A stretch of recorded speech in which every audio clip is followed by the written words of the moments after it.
34 years old, that was Eudoria's greatest crime. Not theft, not scandal, not a single act of cruelty toward another living soul.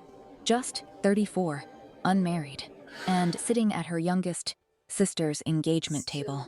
Mirabelle leaned across the table, loud enough for the guests beside her to hear, and said with a sweet smile, "Eudoria, darling, do you even remember what it feels like when a man looks at you?" Laughter rippled down the table. Eudoria did not flinch. She had learned not to flinch. Celestine, the bride of the evening, dabbed her lips with a napkin and added casually, "The way one comments on the weather." She should remember. It happened once, didn't it, Eudoria? Or was that a dream you had? More laughter. Louder this time. And Eudoria sat there, back straight, chin level, hands folded neatly in her lap, smiling the smile she had spent 15 years perfecting. The smile that said, "Nothing touches me." The smile that was the biggest lie she told every single day. She had organized this entire celebration. The flowers, the seating, the caterers, the guest invitations, written in her own hand. Nobody remembered that. What they remembered, what they always remembered things, was that she was the only Seldrick daughter without a ring on her finger. Then her mother's voice cut through the noise, cold and precise, like a blade that had been sharpened specifically for her. "You are an embarrassment to this family, Eudoria. Look around this table. Every woman here has a husband, a home, a purpose. And you sit here like a monument to failure. Not a whisper, not pulled aside privately, right there, in front of everyone. And if that wasn't enough..."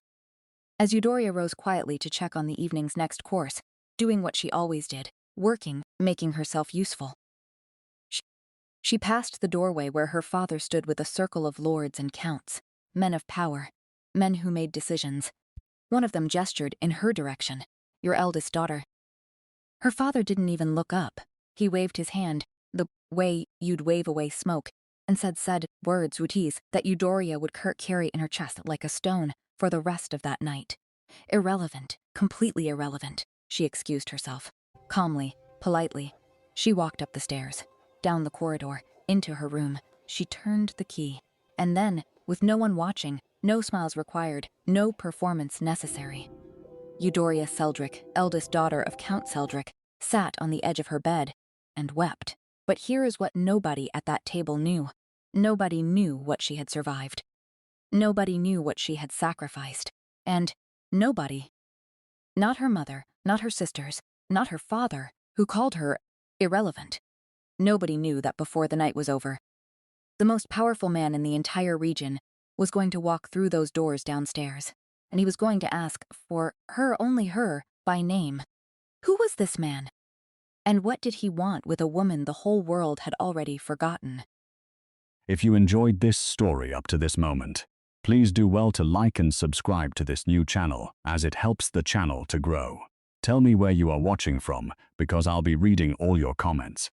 Welcome. Chapter 1. To understand what they took from her, you first have to understand who she was.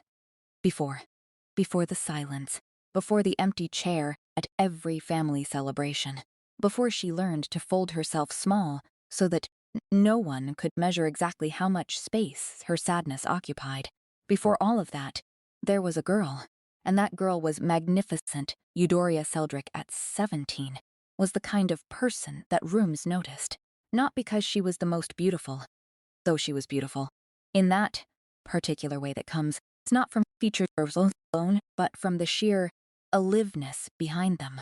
Rooms noticed her because she walked in like she belonged in every conversation happening inside them. She would sit at a dinner table full of men twice her age, lords, politicians, advisors to the Count, and within 10 minutes, she had redirected the entire discussion.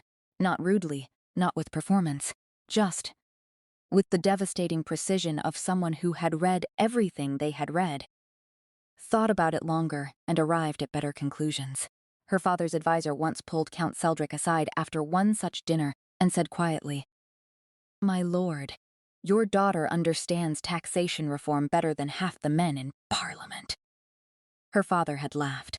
He hadn't known yet whether to be proud or unsettled. For a while, he had chosen proud. but the place where Eudoria was most herself, the place where all that brilliance and fire and laughter poured out of her without filter or apology, was the piano. Every morning, before the house woke up, before her sisters demanded things and her mother issued corrections, Eudoria would slip into the music room alone, and she would play, not perfectly, not always. She wrestled with pieces, argued with them, started over, muttered under her breath. At difficult passages, the way someone argues with a person they love deeply and find absolutely infuriating. But when she finally found a piece, when her hands and the music reached an understanding, something happened in that room that had no other name except joy. Pure, uncomplicated, reckless joy. She played like she had something to say. And the piano was the only language large enough to say it. It was that piano that changed everything. On a Tuesday afternoon in October, when the autumn light came through the conservatory windows at that particular golden angle that makes the whole world look like a painting, he walked in. Now, he was not supposed to matter. That is the thing you must understand. In the world Eudoria lived in, a fisherman's son was not supposed to matter to a count's daughter. He was not supposed to register as anything more than background. Furniture, scenery. His name was Oron. He had earned a scholarship to the conservatory, one of a handful awarded each year to young men from the village who showed musical promise. His clothes were clean but simple. His shoes had seen better years, and his hands were the hands of someone who had hauled nets and carried weight, and done the kind of work that leaves permanent marks on a person, rough at the knuckles, calloused at the palms. Those same hands sat down at the piano across the room from Eudoria, and played something so quietly, so precisely, so honestly, that she stopped her own playing entirely and just listened. She had not meant to speak to him, but then he paused at a particular passage, played it wrong, paused again. And without thinking, without any of the social calculations that governed every other interaction in her life, Eudoria said simply, "The left hand is rushing. It's pulling the right hand off balance. Let the left hand breathe and the right will follow." He turned and looked at her, not with embarrassment, not with the particular resentment that people sometimes wear when corrected by someone they didn't expect to know better. He looked at her with genuine curiosity, as though she were something interesting that had just appeared in his world. And he wanted to know more about it. He tried the passage again, the way she said. It opened up like a door. He turned back to her. "You're right," he said, like it was simple. Like being right was something she was simply allowed to be, without apology or qualification. Nobody had ever said it to her quite like that before. That was how it started. Not with poetry, not with grand gestures, with a wrong note, a correction, and a young man who was not threatened by a woman who knew things. They became friends first. This is important. This is the part that made everything else inevitable. Because what grew between Eudoria and Oron was not built on stolen glances or the shallow electricity of attraction alone. It was built on conversation. They talked about music, yes, about the way a single chord could carry grief or hope, depending on what surrounded it, about composers who had died, broke, and heartbroken, and produced works that made people weep centuries later. But they also talked about everything else, about the fishermen in the village and the unfair levies being placed on their trade, about why the men who made laws had never once stood where the laws landed heaviest, about books she had read, and ideas she had never been able to share with anyone who was genuinely interested in receiving them. Oron was interested. He argued with her when he disagreed. Cleanly, but cleanly, without condescension, without that particular lapse habit of explaining her own thoughts back to her as though they needed his processing to become valid. He listened when she spoke. He heard her. And Eudoria, who had spent her entire young life being the smartest person in rooms that refused to acknowledge it, had never felt so profoundly, dangerously seen. She did not notice when friendship became something else. That is always how it happens with the loves that last. They do not announce themselves. They do not arrive with trumpets and declarations. They arrive on an ordinary afternoon when you look at a person mid-sentence and realize, with a quiet shock, that the world would make significantly less sense without them in it. For Eudoria, the moment came on a Wednesday. Oran had been describing the way the ocean looked at dawn. He had been out with his father since 4 a.m, hauling in the morning catch. And, as he spoke, his whole face changed. All the quiet reserve that he carried in public lifted. And underneath it was something luminous. He loved the sea the way she loved the piano. She looked at him describing it, and she understood with perfect, terrifying clarity that she was in love with him. He was not far behind her. He told her on a Friday evening when the conservatory had emptied of everyone else, and the last of the autumn light was dissolving through the windows.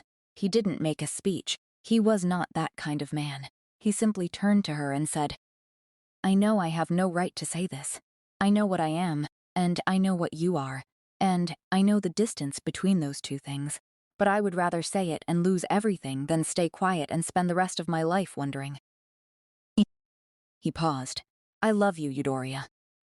She had always imagined that when a man finally said those words to her, she would feel something delicate, something soft and fluttery and slightly overwhelming. She had not expected to feel certain, calm and certain, the way you feel when something that was slightly wrong for a long time finally settles into its correct position. "I love you too," she said, and she meant it with everything she had. For 8 months, they existed in a world that belonged only to them. Stolen hours in the conservatory, long walks along the village path where the trees met overhead and made a tunnel of gold and green. Letters. Aaron wrote beautifully, with the particular precision of someone who knew that words were not to be wasted. She kept every letter. She kept them for 15 years. And then her father found out. She never knew exactly who told him. What she knew was that on a Thursday morning in June, she arrived at the conservatory to find it empty, and 2 of her father's soldiers waiting outside. She was brought home. Her father did not shout. That was the frightening thing. Count Seldric, at his most dangerous, was always very, very quiet. He sat behind his desk and looked at her with the expression of a man who has discovered something defective in his household and is deciding how to dispose of it. "This ends today," he said. "I love him," she said. The quiet stretched between them like a rope pulled taut. "He is a fisherman's son," her father said. "You are my daughter. Whatever you imagine you feel is an embarrassment to this family and to yourself. It ends today." She stood her ground. She told him she would not end it. She told him, 17 years old, shaking from the inside out, but not from the outside, not where he could see, that Oran was worth 10 of every man her father had ever invited to their table. Her father stood up from his desk. He called for his soldiers. What they did to Oran. The narrator pauses here, because some things earn their pause. What they did to Oran. On the road, outside the village that evening, was the act of men who had never once in their lives been held accountable for the weight of their hands. They beat him, while soldiers of account looked on, and a message was delivered with absolute clarity. You do not exist in her world. You will not return to it. And if you do, what happens next will be significantly worse. Eudoria did not know the full extent of it until later. What she knew was that she was locked in her room that night, and the next morning she was summoned downstairs, and her father informed her, with the satisfaction of a closed case, that Oran had left. "He's gone," her father said, "and he will not be back." She said nothing. She walked back upstairs. She sat at the window for a very long time. But the evening before, in the brief, brutal few minutes they were allowed, Oran had found a way to reach her, through the garden gate, bloodied, walking with the careful deliberateness of someone in pain who refuses to let pain determine his posture. She had pressed her hands against the iron gate between them. He had covered her hands with his, and he had looked at her, not with defeat, not with the resignation of a man accepting what the world had decided for him, but with something so steady, so unshakable, that she felt it reverberate in the center of her chest like a held piano note. "I'm leaving," he said, "but I am not giving up. Do you hear me? I am not giving up on you, Oren. Listen to me. His hands tightened over hers. I don't know how long it takes. I don't know what I have to become, but I will come back for you, Eudoria. His voice did not waver. I swear it on everything I am. The soldiers came. He was pulled away from the gate. He turned back once. Just once, and the look on his face was not goodbye. It was a promise Eudoria Seldrick was 17 years old, and she believed him. She believed him at 20, when the letters stopped coming, and the silence grew loud, and her family began parading eligible men through the drawing room like livestock at a fair, and she smiled politely at every one of them, and felt nothing. She believed him at 25, when her first sister married, and the family's attention sharpened on her like a blade, and the word spinster began to appear at the edges of conversations she was not supposed to hear. She believed him at 30. When the jokes started, when the whispers started, when even the servants in the house looked at her with that particular blend of pity and relief. Pity that she was in her position. Relief that they were not. She believed him at 34, sitting upstairs, locked in her room, tears running silently down her face while her youngest sister's engagement celebration continued without her 3 floors below. She still believed him. After 15 years, after everything, she still believed. The question was, had she been a fool? Or had she simply known something that the rest of the world in all its cruelty and impatience had not yet caught up to? In about 10 minutes, she was going to find out. Chapter 2. She was still crying when it happened, not the loud, dramatic crying of someone performing grief for an audience. The quiet kind, the exhausted kind, the kind that comes after years of holding something in and, finally, in the privacy of a locked room with no one watching, letting it out. Eudoria sat at the edge of her bed, her elegant emerald gown still perfectly pressed, her pearls still at her throat, her hair still pinned, everything on the outside still composed, still correct, and on the inside completely undone. She was not crying about tonight alone. She was crying about all of it. Every dinner table, every whispered comment, every parade of men she had smiled at and felt nothing for. Every morning she had woken up and chosen again to keep believing in a promise made at an iron gate by a boy with blood on his face and certainty in his eyes. She was 34 years old, and she was so profoundly exhausted. She almost didn't hear it at first. The commotion downstairs. She thought it was the celebration. More laughter, more toasting, more of the evening she had excused herself from. She pressed the back of her hand against her cheek and told herself she would go back down in a few minutes. Composed, presentable, wearing the smile, always the smile, but the sounds below were changing. This was not the steady hum of celebration. This was something sharper, something sudden, the particular pitch of 200 people all reacting to the same unexpected thing at the same moment. She heard the music stop. Downstairs, the doors of the great hall had been thrown open, not knocked on, not opened politely by a servant, with a card on a silver tray, thrown open, and the announcer, a small, meticulous man who had managed the evening's formalities with precise and careful dignity, had stumbled in from the entrance with an expression on his face that no one at that table had ever seen on him before. Shock, pure, unfiltered shock. He straightened. He cleared his throat. He looked out at 200 guests staring back at him with champagne glasses frozen halfway to their lips. And he said, "My lords and ladies, I forgive the interruption. I announce the arrival of..." He paused, as though the name itself required a moment of preparation. His Grace, the Duke of Orchard Knight. The silence that followed was the kind that has weight. You could feel it pressing down on the room. The Duke of Orchard Knight. Now, you must understand what that name meant in this region. You must understand the dimensions of the thing that had just walked to the door of Count Seldrick's estate on an ordinary Thursday evening, without invitation, without warning, without so much as a letter sent ahead. The Duke of Orchard Knight was not simply a title. He was a legend, a self-made one, which made it all the more formidable. A man who had built an empire from nothing, who controlled trade across 3 provinces, whose name appeared in parliamentary discussions in the capital the way the names of kings appear, with the particular careful respect that powerful men reserve only for those they recognize as more powerful than themselves. Nobody arrived at his door unannounced. He arrived unannounced. Those were simply the different rules that applied to a man of his stature. And he had come here, tonight, to this celebration without warning, without explanation.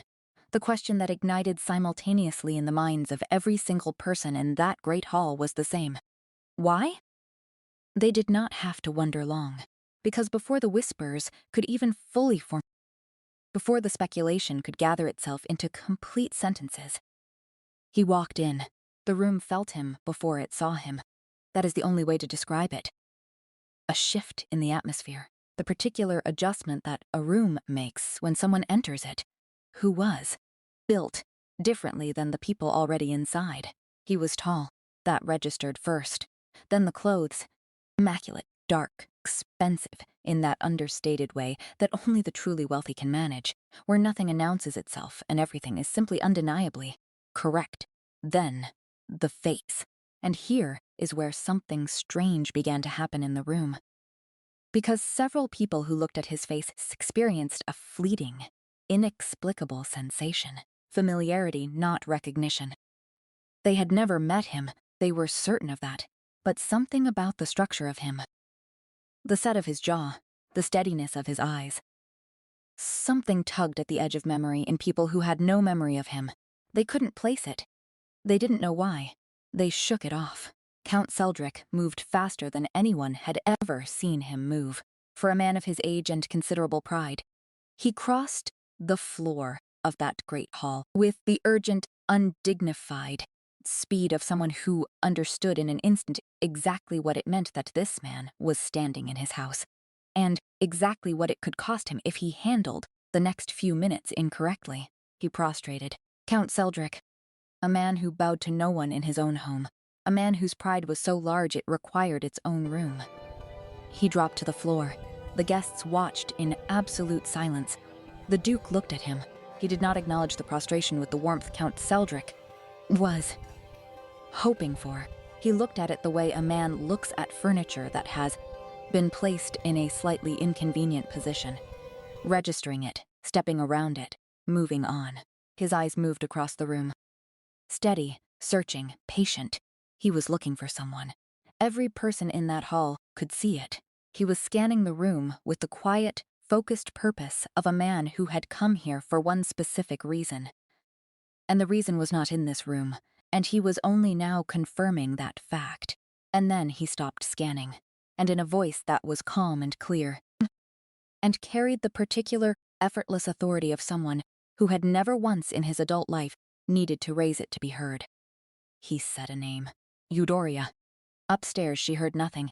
She was pressing a damp cloth to her face, breathing slowly, pulling herself back together, piece by piece, the way she had done so many times before. Her mother's footsteps hit the stairs first. She heard them before she heard the knock. Quick, urgent, completely unlike her mother's usual deliberate ascent. The knock came hard. Eudoria, open this door. She frowned.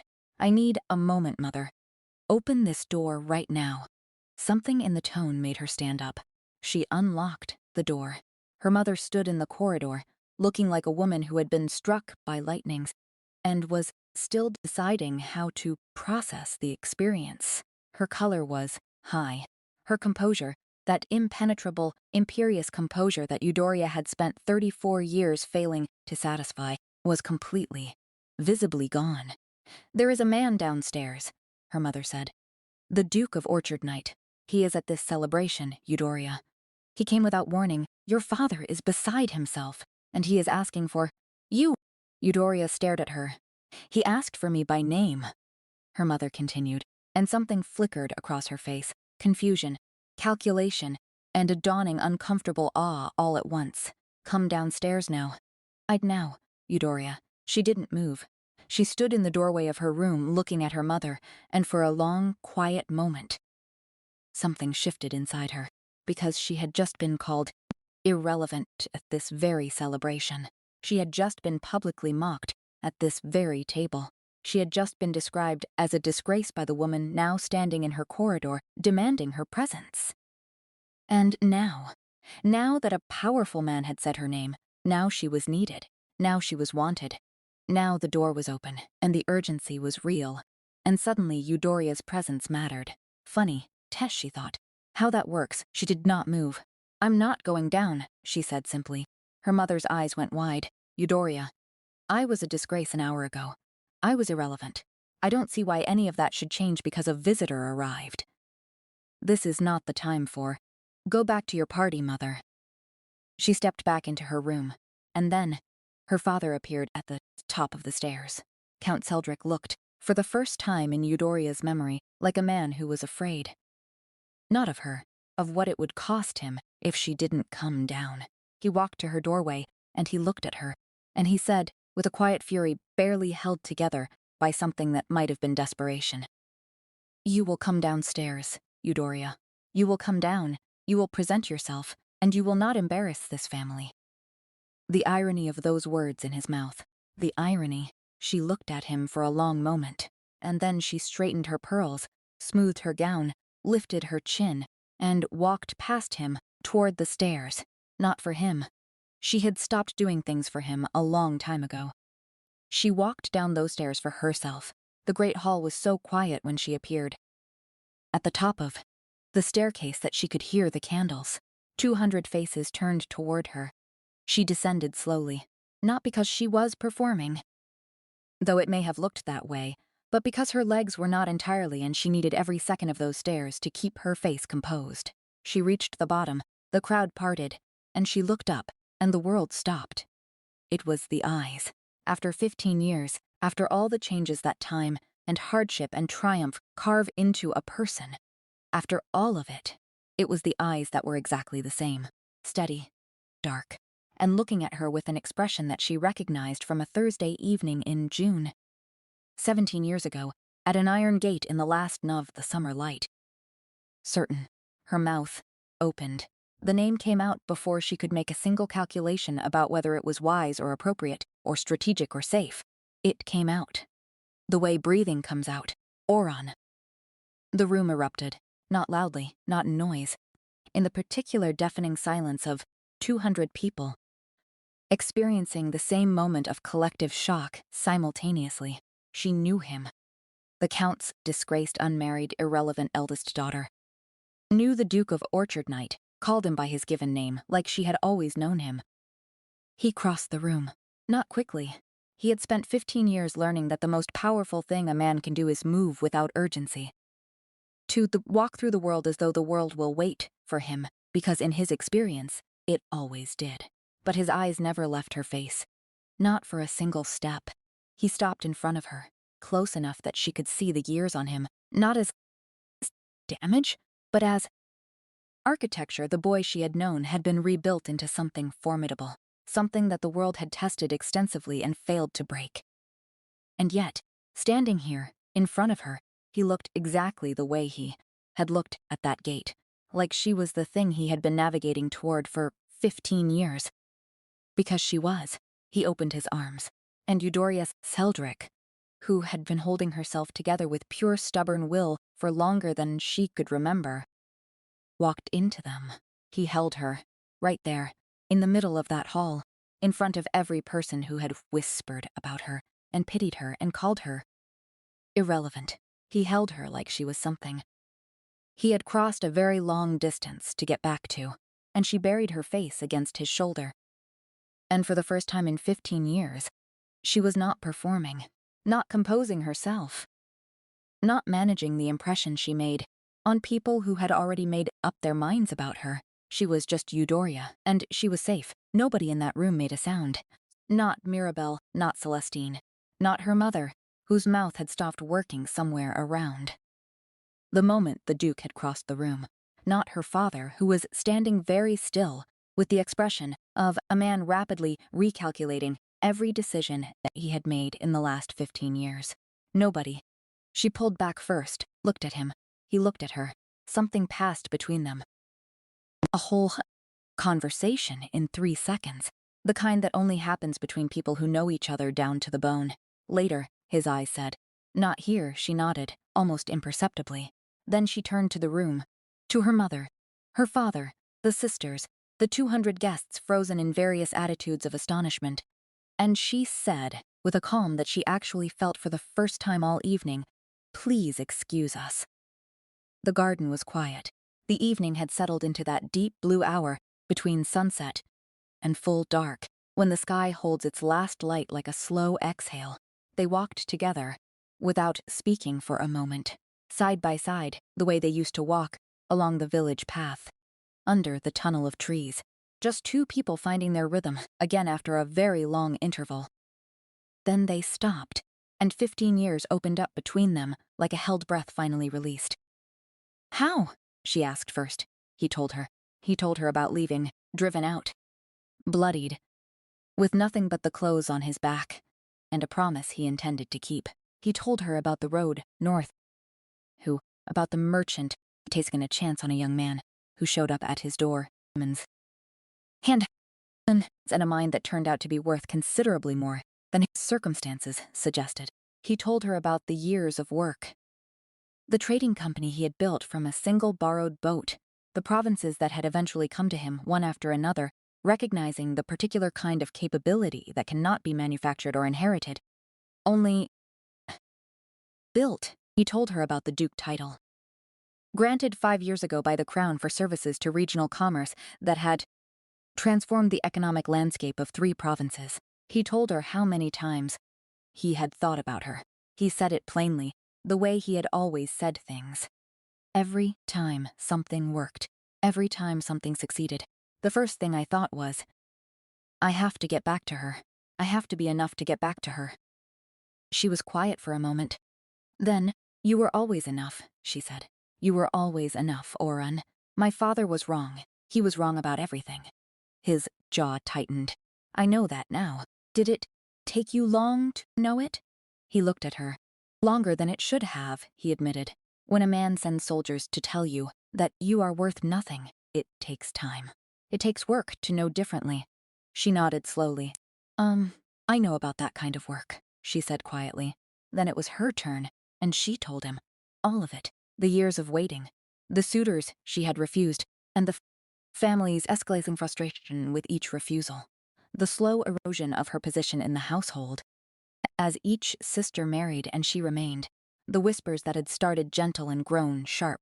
The jokes. The pity. The morning she had overheard her own mother describe her to a neighbor as a problem that had no solution. She told him about tonight. The table, the laughter, her father's 2 words through the doorway. Irrelevant. Completely irrelevant. And as she said it, this woman who had kept herself composed through all of it, through 15 years of indignity absorbed and survived. Her voice broke, just slightly, just once. He was quiet for a long moment after she finished, and then something moved across his face. Something deep and old, that had been sitting in him for a long time, waiting for this moment to become something he could say out loud. "I'm sorry," he said. "I am so sorry it took me this long." "You came," she said. "I should have come sooner." "You came," she said again, simply. "Finally, that's what you promised. You promised you'd come back." He looked at her, "And I promised I wouldn't give up." "You didn't." "No," he said. "I didn't." The last of the blue light was fading from the sky. The first stars were appearing, and Oren, the Duke of Orchard Night, the man who commanded trade routes and moved in parliamentary circles and had made himself into something the world had no choice but to reckon with, reached into the inside pocket of his coat and went down on one knee in the garden of the Seldrick estate. In the dark, in the quiet, in the place where nobody was watching and nothing was a performance, and it was just the 2 of them and 15 years, and a promise that had refused to die. He held up a ring, simple, extraordinary, a single stone that caught the starlight and held it. And he said, "I did not come back for their approval. I did not come back to make a point, or settle a score, or prove something to your father." His voice was steady. "I came back for you, only for you the way I always intended to." He looked up at her. "Eudoria, Will you marry me? She looked down at him. At this man who had been a fisherman's son and become a duke. At this man who had been beaten and driven out and had turned every blow into building material.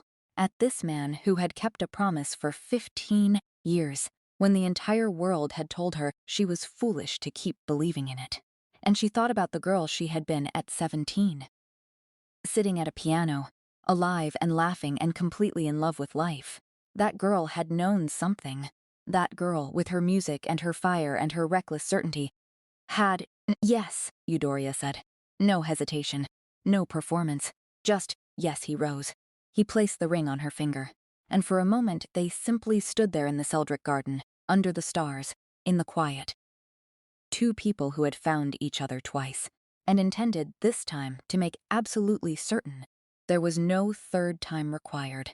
Then she looked toward the lit windows of the great hall, at the silhouettes of the guests still frozen inside, at the celebration that had stopped being about Celestine. The moment he had walked through those doors, she looked back at Oren. Something shifted in her expression, something that might, if you were watching closely, have looked almost like the ghost of that 17-year-old girl, alive and laughing. Shall we go back in? She said. He offered her his arm. Let's, he said. And together, they walked back toward the light. The room that had whispered about her for years went silent as she entered. Not the silence of pity this time. Not the silence of a woman being overlooked. The silence of a room that had just been forced to understand that it had profoundly, completely, and irreversibly misjudged her. The announcement took 30 seconds. The consequences lasted a lifetime. Oren stood in the center of that great hall. The hall that had been decorated for Celestine's engagement, the hall that had hosted 2 hours of whispers about his future wife. And he spoke simply, without theater, without the need for any of it. I am honored to announce my engagement to Eudoria Seldrick. That was all. 7 words. And the room that had laughed at her at dinner, the room that had watched her mother call her a disgrace, the room that had listened to every cutting remark her sisters had made, and responded with comfortable, complicit laughter. That room did not know where to put itself. Mirabelle's smile had gone somewhere. It couldn't be found. Celestine, whose engagement evening this was supposed to be, stood with a complicated expression that mixed genuine surprise with the dawning, uncomfortable realization that her celebration had just been permanently overshadowed. Her mother stood very still. Her father stood very still. And Eudoria stood beside Oren with the ring on her finger and her chin level and her face calm. Not triumphant, not vindictive, just calm. Calm. The deep, settled calm of a woman who has been proven right about the most important thing she ever chose to believe in. The news left the estate before the evening was over. By morning, it had reached the capital. By the end of the week, it had traveled to every parlor, every drawing room, every dining table in the region. The Duke of Orchard Knight is engaged to the eldest Seldrick daughter, Eudoria. And the people who had whispered about her, who had used her name as a cautionary tale, as a punchline, as a synonym for failure, suddenly discovered they had always had the highest opinion of her.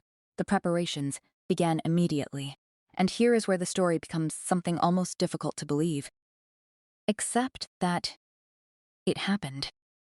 And people who were there described it for the rest of their lives as the most extraordinary thing they had ever witnessed. Nothing like this wedding had ever been seen in the region. Nothing. The Duke of Orchard Knight did not do things modestly. Not because he was a man who needed to impress. He was far past needing to impress anyone, but because Eudoria had waited 34 years and survived things that would have broken most people, and he had made her wait 15 of those years himself, and he intended the wedding to reflect the full weight of what she deserved. The gown came from England. It arrived in a wooden crate lined with silk, accompanied by the dressmaker herself. A woman who had made gowns for nobility across 3 countries, and who, upon meeting Eudoria, said simply, "You have excellent posture. This will be easier than most." It took 4 fittings. The result was something that the women who saw it struggled to describe adequately afterward. not because it was excessive, but because it was perfect. The kind of perfect that looks inevitable, as though it had always existed, and the fabric had simply been waiting for the right person to give it purpose. The jewels came from the Duke's personal collection, pieces that had been acquired across 15 years of building an empire. Stones from mines in provinces most of the guests had never visited, set by craftsmen whose names were known only to people who understood what genuine rarity looked like. Eudoria wore them at the fittings and said very little. She was not ungrateful. She simply understood that the jewels were not the point. They never had been. The invitations went out, and something remarkable happened. The same people who had declined to a ground the same people who had declined include Eudoria in their social circles, who had stopped inviting her to things years ago when it became clear that her presence without a husband was an inconvenience to the seating arrangements. People responded to the Duke's wedding invitation with a speed and enthusiasm that was, frankly, undignified. Every invitation was accepted. There were people who had never met Eudoria, who found reasons to write to her, old acquaintances who had not contacted her in a decade. Suddenly remembered the warmth of their connection. Women who had whispered at the engagement dinner sent gifts and letters, full of affection. They had apparently been saving for precisely this occasion. Eudoria read each letter. She responded graciously to everyone. She threw none of them away, but she forgot none of them either. And then there were her parents. This is the part of the story that requires the most careful telling, because what happened to Count and Countess Seldrick in the weeks following the engagement announcement was, on the surface, a transformation. Her mother, who had called her a disgrace in front of guests, who had delivered her most devastating assessments of Eudoria's worth in public and at volume, became suddenly, overwhelmingly. She appeared at Eudoria's door in the mornings. She offered opinions on the wedding flowers, opinions that were, notably, requested by no one. She told people at social gatherings that she had always known Eudoria was special, that she had always seen something in her eldest daughter that others had missed. She said this without apparent awareness of how recently she had said the opposite. Her father was quieter about it. He was not a man built for overt displays of sentiment. But he began appearing in rooms where Eudoria was, sitting nearby, making small comments about the wedding preparations. Once, only once, he placed a hand briefly on her shoulder as he passed her in the corridor. She had stood very still at that touch. She had not pulled away, but she had not leaned into it either, because Eudoria saw it, all of it, clearly, with the particular vision that comes from having watched people's behavior toward you shift based entirely on what you can offer them. Her mother did not love her more than she had a month ago. Her father had not revisited his values. What had changed was the calculation. The daughter, who had been an embarrassment, was now an asset. The woman who had been irrelevant was now a direct connection to the most powerful duke in the region. The disgrace had become, overnight, without any change in herself whatsoever, the family's greatest achievement. They had not discovered her worth. They had discovered her usefulness. And they were warming themselves by the fire of her new status, the way cold people warm themselves by any available heat. Without particular gratitude toward the flame, simply relieved to no longer be cold. It was the taste of power, Eudoria understood, the smell of dignity, and it had nothing, not a single thing, to do with her. She served them tea when they visited. She answered their questions about the preparations. She did not say any of this out loud. Some truths, she had learned, are better kept in the quiet part of yourself, where they cannot be argued with or explained away. She simply knew, and knowing was enough. The morning of the wedding arrived like something out of a dream that had been dreamed so many times. It had finally, impossibly, become real. She sat at her mirror while her hair was arranged. The same mirror she had sat at on the morning of Celestine's engagement. Preparing herself for an evening of endurance, she looked at her reflection. 34 years old, the same face, the same woman, the one who had organized everyone else's celebrations and received no credit. The one who had been called irrelevant and disgraceful, and a cautionary tale and a monument to failure.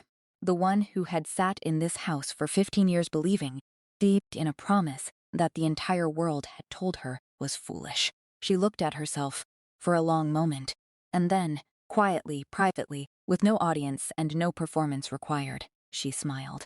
Not the smile she had practiced, not the armor, the real one. The one that started in her eyes.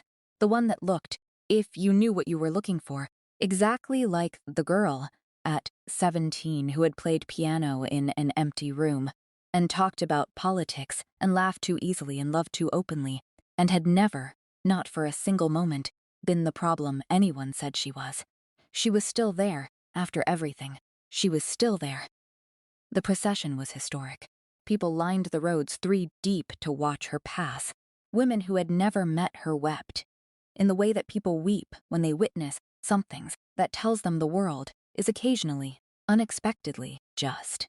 The great hall, the same hall Fouque, where she had been mocked, where her father had dismissed her with 2 words, where she had excused herself and walked upstairs on everything she could no longer carry. That hall had been transformed into something almost sacred. Flowers from 4 provinces, candles in their hundreds, guests in their finest, guests in their stillest, sitting in the particular reverent silence of people who understand they are witnessing something that will be talked about for decades. She walked in on no one's arm. This had been her one specific request. Oron had understood immediately. You walked through 15 years on your own. He had said simply, you walked to me on your own. And so she did. Down the aisle, through the light, past the faces. Some of them people who had loved her.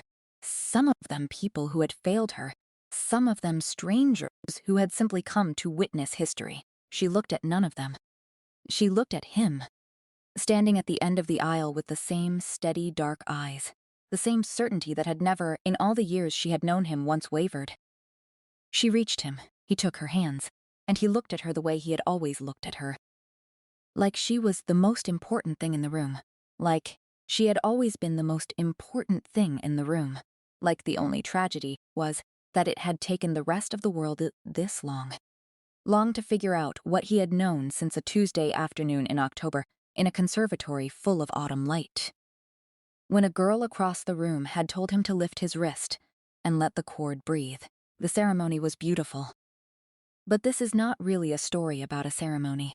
This is a story about a woman who was told, in 100 different ways, by 100 different people, that she was not enough, and who decided, quietly and stubbornly and without anyone's permission, not to believe them. She had thought, once, that what she wanted was for her family to love her, for her mother to see her, for her father to be proud. She understood now, standing here in this light, with this man's hands holding hers as, that she had spent too many years wanting the approval of, people who were only capable of giving it when it cost them nothing. She did not need it. She had not needed it for a long time. She had simply not known until now how free it was possible to feel without it. Radiant, the guests said afterward. She was absolutely radiant, and she was. But not because of the gown from England, or the jewels from the Duke's collection, or the flowers from 4 provinces, or the guests, who had finally, belatedly, decided she was worth attending to. She was radiant because she was free. Finally, completely, irrevocably free. Not from her family, not from the past. Free from the need for any of it to be different than it was. That is what love does, when it is the real kind. When it is the kind that waits 15 years and keeps its promise. When it is built on conversation and honesty and the particular courage of 2 people who chose each other in a world that told them. The choice was impossible. It doesn't just give you a partner, it gives you back yourself.